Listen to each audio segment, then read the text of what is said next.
From WXII 12 News, this is breaking news. And that breaking news is in Caswell County. The State Bureau of Investigation is assisting the sheriff's office in a shooting investigation. Now, we are told this all happened this morning on Brooks Road in a Prospect Hill community. That is in the southeast part of the county.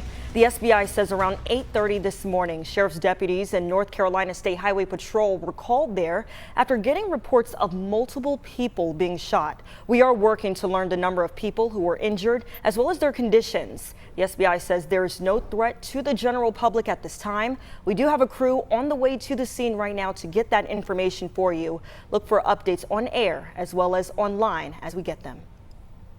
Well, a state of emergency remains in Surry County after widespread flooding left a trail of damage across the area. That includes the Department of Public Works building, which was submerged by high water. WXII 12's Aaron Burnett got a tour inside the building as crews continue cleaning up today. Aaron. We're here at the Mount Airy Department of Public Works where massive flooding damaged this building. We spoke to the director who said the water came up 30 inches on the side of this building as marked by this water line you can see here, and it came up a foot inside. As you can see here, there's mud on the floors and you can smell the mildew in the air. Mount Airy rescue crews lent the department a fan to start drying out the space, and crews are also lifting the soaked carpet off of these floors. Director Mitch Williams says the building's custodian had called him at 6 o'clock Sunday morning to report the flood damage, and he couldn't believe it. It got about 30 inches here outside of the Public Works building, but it's so well sealed that the exterior doors kept a lot of that water out, so only about a foot in the building. There's sections of the Granite City Greenway that's completely gone, especially about 2 miles downstream of here. So there's some areas we hadn't even walked to yet. Williams says they had made progress in the garage, which is significantly more dry now, and luckily none of the historic records in the building were damaged because he says the department had learned from the last major flood they had here about 50 years ago and built a records room in an elevated area. In Mount Airy, I'm Aaron Burnett, WXII 12 News. If you or someone you know experienced damage from the storms in Surry County over the weekend, we invite you to scan the QR code on your screen now. It will take you to our website where you can find a link to report the location and damage to the Surry County Office of Emergency Management. Volunteer rescue crews are talking about how they helped to save lives as those floodwaters rose. Rescue personnel saved around a dozen people from being trapped in submerged homes and cars. Now, most of them say they had never seen anything like this, the flooding from over the weekend, but they dive in all over again just to help their community. All of us, we are the community of Mount Airy. We're your teachers, your EMTs, your paramedics, your business owners, and we have a heart to serve our community, so we are the definition of community. It makes all those hours of training, it makes all those hours of the headaches, it makes all the hours of everything else we go through completely worth it. The chiefs also want to remind people to always trust their gut. If a road looks unsafe, then it probably is.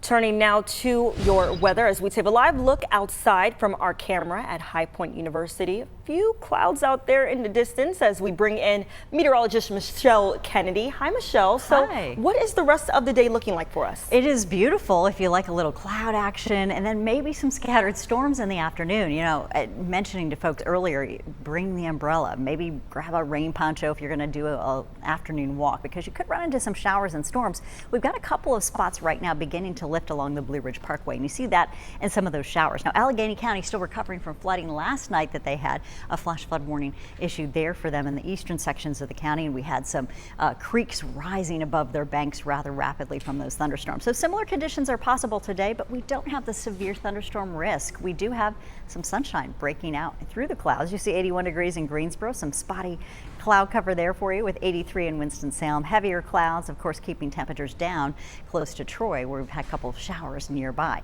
You're also looking at the shower chances building later we go through the afternoon. But the excessive rainfall outlook does cover the entire viewing area today as we head east into Raleigh. So marginal risk means a level 1 concern for isolated flash flooding. We do have showers and thunderstorms if you're traveling out toward the coast that are moving inland out through sections of the Sandhills. So watch for that if you have any travel plans this afternoon. afternoon, maybe getting in one last beach trip before school starts next week for some kids. But the warm front is to the north. A very unsettled pattern is still in place all the way through tomorrow. We'll have much more for you coming up in just a few minutes with the hour-by-hour forecast. Sounds good, Michelle. Thank you. Well, right now in Rockingham County, repairs have been completed on a water main that caused the loss of pressure in the western part of the county. A boil water advisory remains in place at this time. And we're told water pressure in parts of the county water system may have dropped below acceptable levels, increasing the risk of contamination.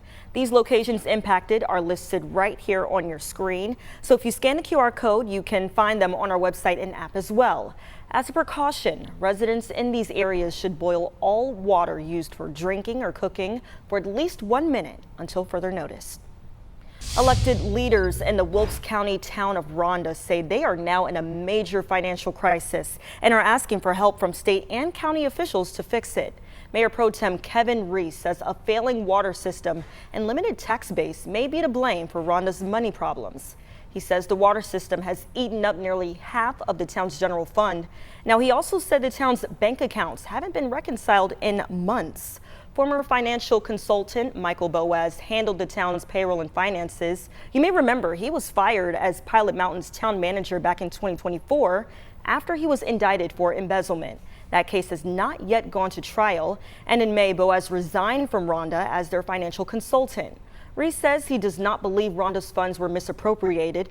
The town is now seeking county and state help to get things back on track.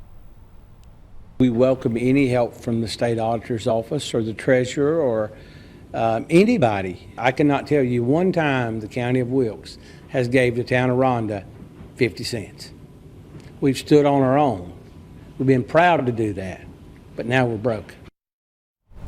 Last night, town commissioners voted to request a $50,000 loan from Wilkes County for funding assistance until they can get back on their feet.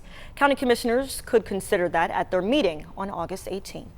Let's go to Davie County now, where a $4.3 million flock camera contract is in the works. It would continue the license plate reader technology for the next 5 years. Flock cameras have been in use in Davie County since December of last year.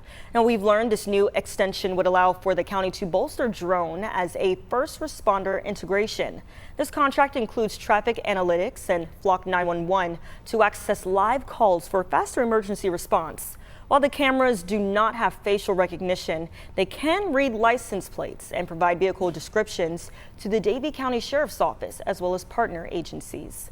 So in the last 30 days, the 30 cameras in Davie County have detected more than 222,000 unique license plates. It's a little more than 1,000 that came back as hits for vehicles of interest.